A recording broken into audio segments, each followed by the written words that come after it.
Usapan ngayon sa social media ang di umano'y sighting kina Kim Chiu at Paolo Avellino habang namimili umano ng mga gamit para sa di umano'y bago nilang condo unit. Ayon sa mga kumakalat na kwento ng fans, nakita raw ang dalawa sa isang furniture at home furnishing store kung saan tumitingin sila ng iba't ibang items para sa bahay.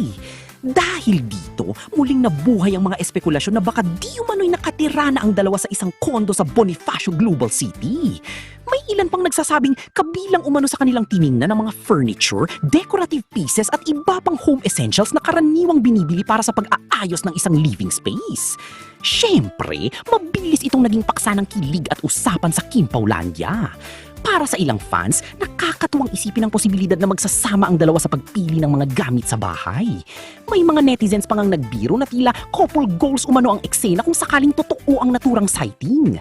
Gayunpaman, mahalagang tandaan na wala pang anumang kumpirmasyon ng balitang ito. Hanggang ngayon, nananatili lamang itong fan speculation at usap-usapan online.